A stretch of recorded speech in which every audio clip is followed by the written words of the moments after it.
How to interpret a picture, that is the big question. So let's slowly, stealthily sneak up on this problem of interpreting a picture.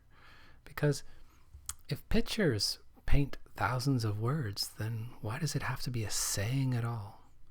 It's probably because we need to talk about it, write about it, think about it, to figure it out, especially in history and geography, but in other subjects too. Let's start to interpret, though, by beginning with the first step, beginning with us. Let's start, number one, with our first impressions of what exactly we are looking at. Start by asking yourself, what kind of picture is it that I'm looking at?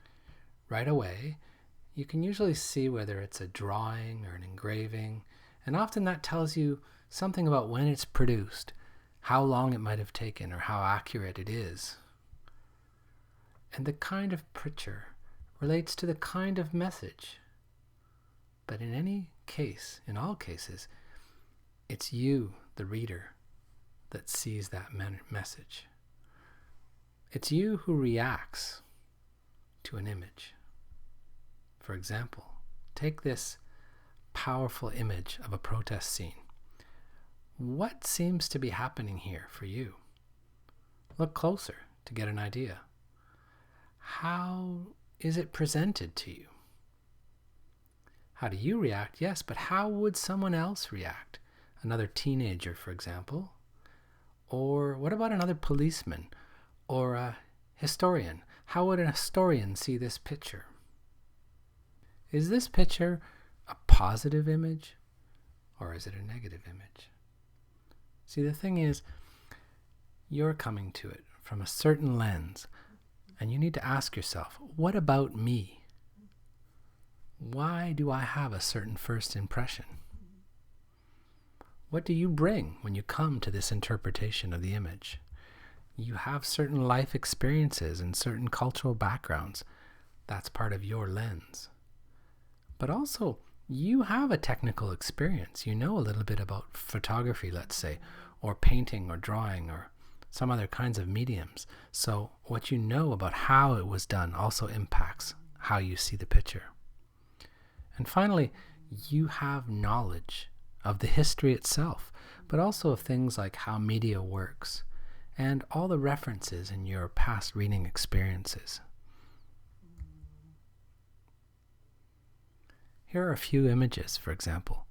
Are they different for you than for others?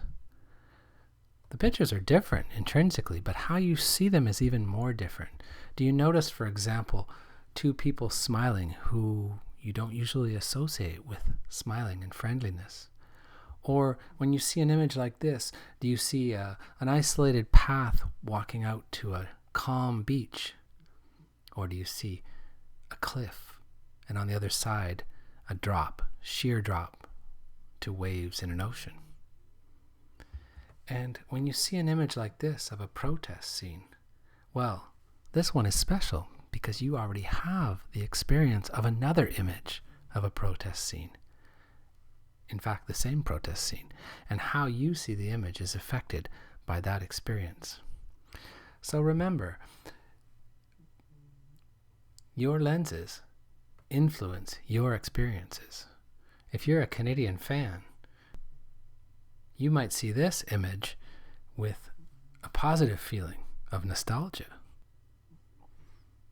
On the other hand, you may view this typically negative image as positive as well, even though the Boston fan might see it as entirely differently. It's all about what lens you bring to it, your first impression of the image when you interpret a picture.